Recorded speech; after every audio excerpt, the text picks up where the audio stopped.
Bismillahirrahmanirrahim. Assalamualaikum warahmatullahi wabarakatuh.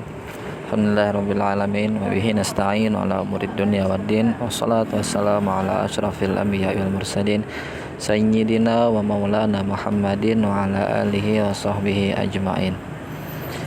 Baiklah, saya mohon izin saya akan menjawab pertanyaan yang menyangkut tentang hukum perikatan, yaitu yang pertama ialah jelaskan apa yang dimaksud dengan akad wasat dan akad mauquf dan berikan contohnya. Akad mauquf ialah merupakan akad yang dilakukan seseorang yang mampu bertindak atas kehendak hukum, tetapi dia tidak memiliki kekuasaan untuk melangsungkan dan melaksanakan, seperti akadnya anak yang masih mumayyiz tapi belum balik, sehingga dia harus mendapat izin dari wali anak itu. Nah, itu adalah penjelasan dari akad mauquf dan contohnya. Contoh.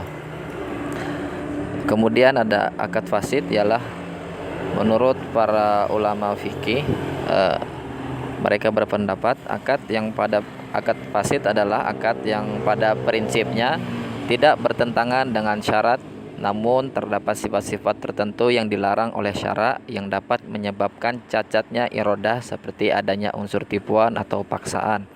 Seperti halnya kita menawarkan mobil, akan tetapi mobil tersebut belum jelas apakah itu milik kita atau bukan, atau jenisnya yang belum jelas. Nah, kemudian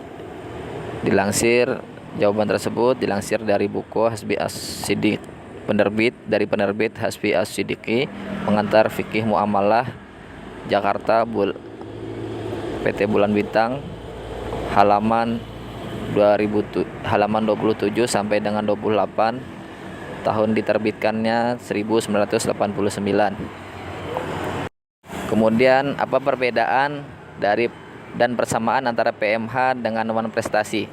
Persamaan dari PMH wan prestasi itu sama-sama menimbulkan kerugian yang dapat dituntut kerugian apabila kejadian tersebut telah terjadi. Nah, perbedaannya itu terdapat dalam koloknya wan prestasi itu dalam pasal 1238, 1239, 1243 KUH Perdata tuh disebutkan bahwasanya wan prestasi itu timbul dari persetujuan. Nah, sedangkan PMH tuh pada pasal 1365 sampai dengan 1380 KUH Perdata itu timbul akibat perbuatan orang. Nah, kemudian dan perbuatan melawan undang-undang.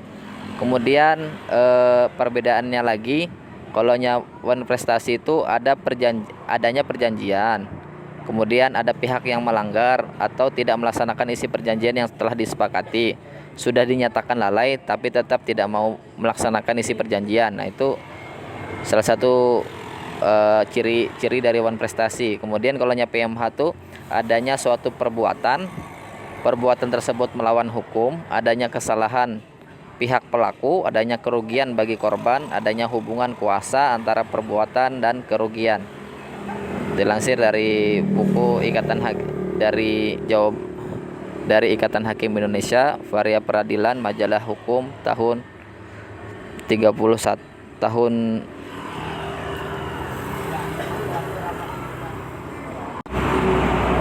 362 Januari 2016, Jakarta, Ikatan Hakim Indonesia, tahun 2016, halaman 33.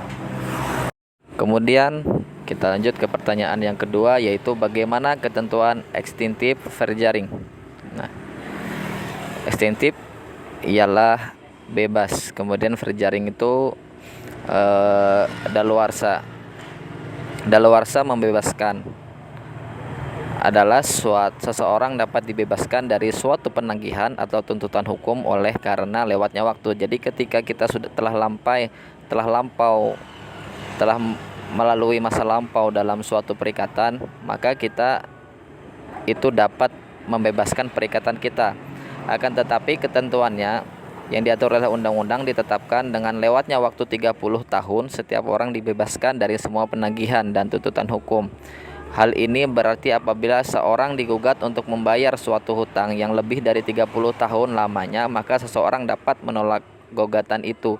Dengan hanya mengajukan argumentasi selama 30 tahun seseorang tersebut belum pernah menerima gugatan itu. Selain itu, membebaskan secara umum dari semua penagihan atau tuntutan setelah lewat waktu 30 tahun tersebut. Oleh undang-undang ditetapkan juga secara khusus atas beberapa macam penagihan sudah hapus dengan lewatnya waktu yang pendek.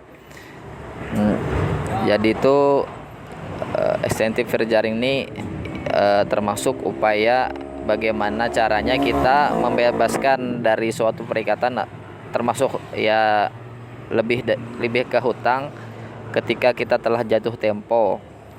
Akan tetapi lebih diutamakan pada seseorang yang telah melampaui waktu 30 tahun. Akan tetapi ada beberapa kasus yang secara khusus diatur oleh undang-undang yang waktunya tuh agak pendek daripada 30 tahun. Kemudian ada pertanyaan, apabila kreditur menolak pemenuhan prestasi dari debitur, bagaimana tindakan hukum yang dapat dilakukan debitur agar menghapus perikatannya terhadap kreditur menurut KUH Perdata? Nah, jadi jika kreditur menolak pembayaran dari debitur, maka debitur itu berhak melakukan penawaran pembayaran tunai atas utangnya tersebut. Dan apabila kreditur menolaknya, maka debitur menitipkan pembayaran tersebut ke pengadilan negeri. Nah, dia tidak boleh langsung langsung beranggapan bahwa utangnya bebas atau perikatannya bebas. Akan tetapi dia harus berupaya mengajukan pembayaran tersebut ke pengadilan negeri. Kemudian penawaran pembayaran yang diikuti penitipan pembayaran di pengadilan negeri berlaku sebagai pembayaran bagi debitur dan membebaskan debitur dari utangnya, asal penawaran itu sesuai dengan undang-undang dan apa yang dititipkan di pengadilan negeri sebagai pembayaran tersebut atas tanggungan kreditur.